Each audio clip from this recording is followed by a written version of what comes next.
आनंद का फंडा के आज के एपिसोड में आप सभी का स्वागत है। मुझे पता है अभी आपके दिमाग में काफी सारे सवाल चल रहे हैं। आज के स्टार्टिंग के पार्ट में मैं आपके सवालों के जवाब देने से शुरुआत करता हूं और ये कुछ ऐसे सवाल है जो आपने मुझे बैक टू बैक पूछे या मुझे मिलते जा रहे हैं। पहला, आज के दिन जो मार्केट करेक्ट हुआ है, क्या इसकी वजह से मेरा इंडिजिनी या फिर टीबीओ के आईपीओ में डिसीजन कोई चेंज होगा?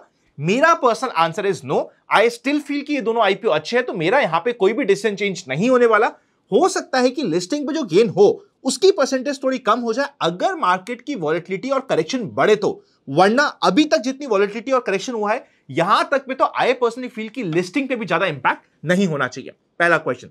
सेकंड, कल मुझे ना काफी सारे लोगों ने कमेंट किया, आनंद आपने ना बार बार डिस्कशन तो कर दिया कि अगर बीजेपी की 350 सीट आई, 325 सीट आई, 400 सीट आई तो किस तरीके से मार्केट वॉलेटाइल होगा, पर अभी तक आपने यह बात कभी भी क्यों नहीं करी कि अगर बीजेपी हार गई, बीजेपी यानी कि जो अभी रूलिंग पार्टी वापस से नहीं आती है, तो फिर क्या होगा मार्केट में?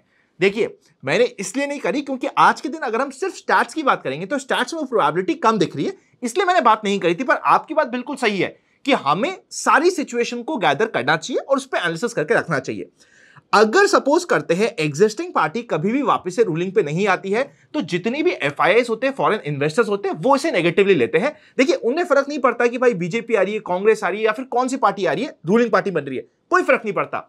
उनको सिर्फ ये फर्क पड़ता है कि क्या जो पार्टी एग्जिस्टिंग पार्टी थी वो कंटिन्यू हो रही है या नहीं। अगर एग्जिस्टिंग पार्टी कंटिन्यू होती है और अगर उस एग्जिस्टिंग पार्टी पे उस पर्टिकुलर एफआईआई ग्रुप का भरोसा बना हुआ रहता है, तो उन्हें यह लगता है कि जो उनकी पॉलिसीज पहले चल रही थी वही कंटिन्यू होती रहेगी, उन्हें स्टेबिलिटी मिलती है। स्टेबिलिटी यूजुअली बड़े इन्वेस्टर को अच्छी लगती है, इसलिए हम कहते हैं कि जो एग्जिस्टिंग पार्टी है वो कंटिन्यू करती है तो वो बेटर होता है। अगर कंटिन्यू नहीं करेगी तो क्या होगा? अगर कंटिन्यू नहीं करती है तो मार्केट में आपको एक बार करेक्शन देखने की पॉसिबिलिटी काफी हाई होती है, स्पेशली ऐसे सारे सेगमेंट जो अभी प्रेजेंट गवर्नमेंट के माइंडसेट के अकॉर्डिंग बढ़ चुके हैं, उन सब में आपको री रेटिंग मिल जाएगी, बल्कि डी रेटिंग मिलने के चांसेस होते हैं। सेगमेंट चाहे वो पीएससी हो, चाहे फिर हो कंस्ट्रक्शन से रिलेटेड सेगमेंट, क्योंकि अभी की गवर्नमेंट कंस्ट्रक्शन हो गया, पीएससी हो गया, इवन इंफ्रा के रिलेटेड जितनी भी कंपनीज होती है उनमें बहुत बुलिश थी, तो वहां पे हमें अकॉर्डिंगली स्टॉक मार्केट में काम दिख रहा था। वापस से नई गवर्नमेंट आती है तो फिर मार्केट रीएनालाइज करेगा कि भाई नई गवर्नमेंट का कहां पे फोकस है। जहां जहां पे फोकस होगा, जो जो एक्सपेक्टेशंस होगी, उस अकॉर्डिंग मार्केट वापस से अपने आप को रियलाइन करेगा। पर अगर एग्जिस्टिंग पार्टी वापस से कंटिन्यू नहीं करती तो एक बार मार्केट आप मान सकते हैं कि एक आधा क्वार्टर के लिए थम्स आ जाएगा। ये मेरा पर्सनल टेक बन रहा है।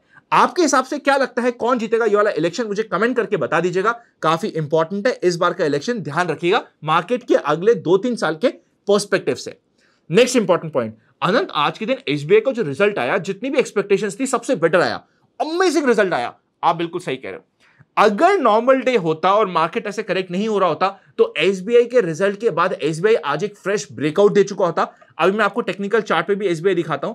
अगर आज नॉर्मल डे होता तो एसबीआई आज 840 के लेवल को पक्का क्रॉस कर जाता, इतना प्यारा रिजल्ट था। पर बिकॉज आज के दिन थोड़ा सा मार्केट थमा हुआ था तो एसबीआई भी रुक गया। तो ये एक ऐसा काउंटर हो जाता है जहां पर रिजल्ट्स बहुत अच्छे आए। अगर हमें डिप में यहां पे अपॉर्चुनिटीज मिलती है तो वो एक स्टडी करने का एक काउंटर हो जाता है, क्योंकि रिजल्ट्स काफी अच्छे थे। बट बिकॉज इंटरनेशनल मार्केट थोड़े से शांत थे, मैं नहीं कह रहा कि इंटरनेशनल मार्केट करेक्ट हो रहे हैं, वो थोड़े से शांत थे एक रैली के बाद, और इंडियन मार्केट में करेक्शन चल रहा है। इस करेक्शन का कारण अगर आप सोचोगे ना तो कोई भी आपको मेजर कारण नहीं दिखेगा। कारण सिर्फ इतना सा बन रहा है कि एफआईआईस आपको सेलिंग करते जा रहे हैं। एफआईआईस का आप डेटा चेकआउट करेगा मंथली का, मई के महीने में अभी 10 दिन भी पूरे नहीं हुए और 15,000 करोड़ के ऊपर की सेलिंग एफआईआईस कर चुके हैं। तो एफआईआईस को क्या लग रहा है कि यार इंडिया का मार्केट बहुत अच्छा परफॉर्म कर रहा है, एक बार हम सेलिंग कर देते हैं, इलेक्शन का रिजल्ट आ जाए उसके बाद वापस से पंप इन कर लेंगे। क्योंकि आप सोचिए, देखिए, सपोज करते आप हजारों करोड़ रुपए किसी मार्केट में लगा रहे हो और इलेक्शन के रिजल्ट बहुत सामने हो। आप सोच के देखिए, आपका चाहे वो खुद का पैसा हो या किसी के बिहाफ में आपने वो पैसा लगा रखा हो, तो आप सोचोगे ना यार इतने हजारों लाखों करोड़ रुपए मैंने लगा रखे हैं, एक बार थोड़ी सी प्रॉफिट बुकिंग कर लेता हूं। अगर प्रॉफिट बुकिंग नहीं करी और एग्जिस्टिंग गवर्नमेंट कंटिन्यू नहीं हुई तो जिसका भी पैसा मैंने इन्वेस्ट किया है वो तो मुझे गाली देंगे। वो बोलेंगे ना कि यार तूने क्या किया, क्या जरूरत थी, 15 दिन बाद इन्वेस्ट कर देता, 5% महंगा लेना पड़ता, 10% महंगा लेना पड़ता, क्या फर्क पड़ता है, ले लेते महंगा। इसीलिए वहां पे हमें एफआईआईस की तरफ से यहां पे सेलिंग या फिर प्रॉफिट बुकिंग देखने को मिल रही है, बिकॉज मार्केट ऑलरेडी अच्छा परफॉर्म कर चुकी है, उन्हें अच्छा रिटर्न मिल रहा है, वो एक बार थोड़ा बहुत प्रॉफिट बुकिंग करने का सोच रहे हैं। अगर एफआईआई सेल कर रहा है तो उसके अगेंस्ट में परचेस करने के लिए कौन है बड़ी पार्टी? बड़ी पार्टी सिर्फ आ रही है रिटेलर्स का पैसा, इंडिया के डीआईएस का पैसा। डीआईएस मतलब आपने जो एसआईपी कर रहे हैं, अभी आपको पता चलेगा कि लाइफ टाइम हाई फिगर पे एसआईपी चल रही है, तो ये एसआईपी का पैसा मेन आ रहा है, जो इंस्टीट्यूशंस की तरफ से आ रहा है, जो इन्वेस्टमेंट हो रहा है। पर आपको कोई सॉलिड पार्टी अगर आप ओवरऑल देखोगे ना माइंडसेट में, सब लोग क्या कह रहे हैं कि यार कोई बात नहीं, 15 दिन तो रुकना है, 15 दिन रुक जाता हूं, हैवी बाइंग करने से पहले क्या फर्क पड़ता है, 10% ऊपर लेना पड़ेगा तो ले लेंगे। मतलब बेचने वाले बेच रहे हैं, थोड़ा प्रॉफिट बुकिंग कर रहे हैं, और खरीदने वाले के लिए बहुत ज्यादा अभी तक हमें बाइंग नहीं दिख रही है। आई फील 15-18 मई के बाद आपको वापस से इसमें कुछ शिफ्ट देखने की प्रोबेबिलिटी होती है इस कंप्लीट एफआईआईज और डीआईज के डेटा में, कि पॉजिटिव फ्लोज आने की स्टार्टिंग होगी, जैसे जैसे एक्सपेक्टेशंस क्लियर होगी रिजल्ट से रिलेटेड, इलेक्शन से रिलेटेड, तो यहां पे आपको फ्लोज में थोड़ा अच्छे फ्लोज देखने मिलेंगे, उससे पहले कि अभी आपको ये करेक्शन चल रहा है। चलिए अब चलते हैं मार्केट के ऊपर और डिस्कस कर लेते हैं। अगर आप चेकआउट करोगे, मुझे लगा था कि शायद लगता है ना कि आपकी खुद की स्ट्रैटेजी भी आपको लगता है थोड़ा सा एक बार सोच समझ के करते हैं, ये आपका था इनसाइड कैंडल 1:2 का रेशियो दे दिया। मेरा पर्सनल माइंडसेट ये कह रहा था कि इवन 1:1 में भी हमें ट्रेल करना पड़ सकता है, बिकॉज यहां पे 50 डे मूविंग एवरेज आ रहा है, पर 50 डे मूविंग एवरेज को मार्केट ने तोड़ा। कल के दिन हमारा डिस्कशन ये था कि या तो हम बाउंस बैक के लिए पे करेंगे, अगर मार्केट 22,200 के नीचे 15 मिनट की एक या दो कैंडल बना देता है, तब हमें सीधा शॉर्ट की अपॉर्चुनिटी होती है और 22,200 का हमारा स्टॉप लॉस हो जाता है। आई होप आपने पूरा डिस्कशन सुना होगा।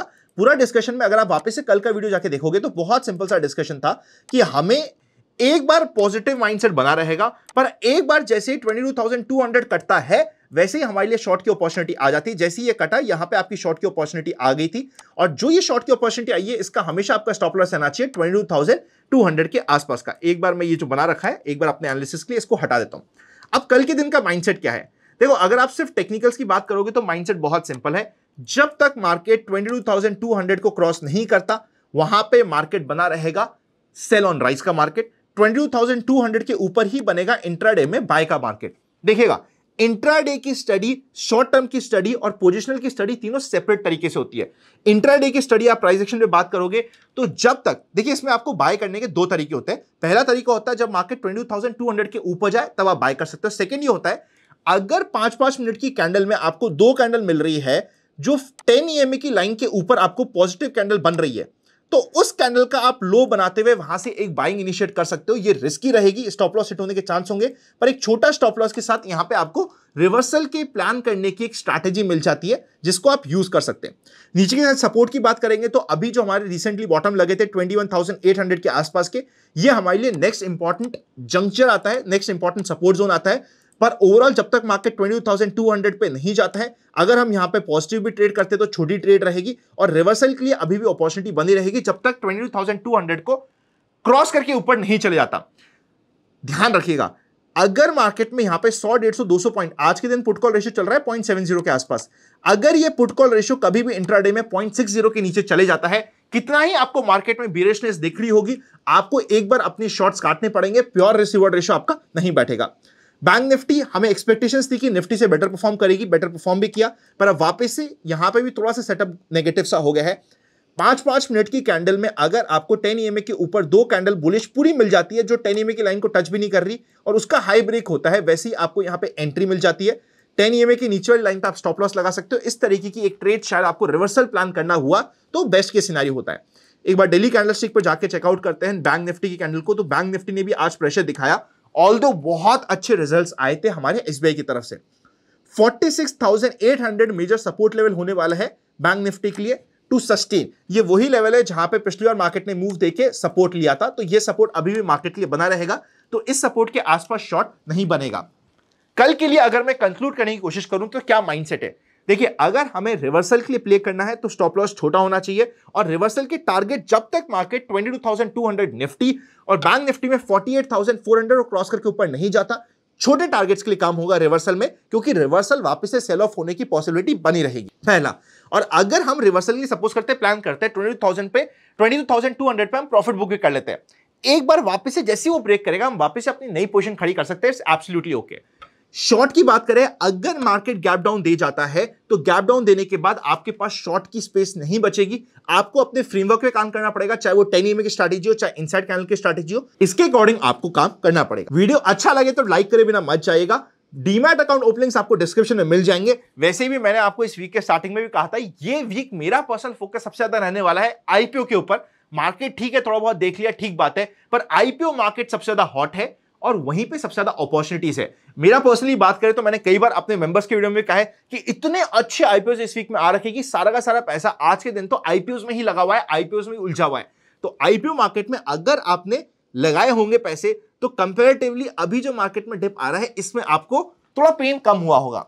बाय द वे, अगर मार्केट किसी भी कारण से, एक चीज ध्यान रखिएगा, मेरे को पता है कि बहुत डिफिकल्ट है, बहुत दूर है अभी भी, पर अगर 200 डे मूविंग एवरेज के आसपास आता है मार्केट, चाहे बैंक निफ्टी हो चाहे निफ्टी हो, वहां पे आपके लिए टॉपअप की भी अपॉर्चुनिटी आती है म्यूचुअल फंड में अपने लॉन्ग टर्म पोर्टफोलियो के लिए। तो ध्यान रखिएगा, मार्केट में डिप होता है, लॉन्ग टर्म पर्सपेक्टिव से आपका अच्छा है, इंट्राडे पर्सपेक्टिव से आपको इंट्राडे के अकॉर्डिंग काम करना पड़ेगा। इंट्राडे का अभी ट्रेंड नेगेटिव हो गया, जब तक आपको ऐसी काउंटर कैंडल नहीं मिलती। एक काउंटर कैंडल के बाद आप मान सकते हो कि हाँ यार मार्केट अब रिवर्सल दे रहा है, एक काउंटर कैंडल बन गई। काउंटर कैंडल के लिए आपको यूजुअली वेट करना होता है बड़ी पोजिशनल बुलिश पोजीशन लेने से पहले। Happy learning and I will see you very soon.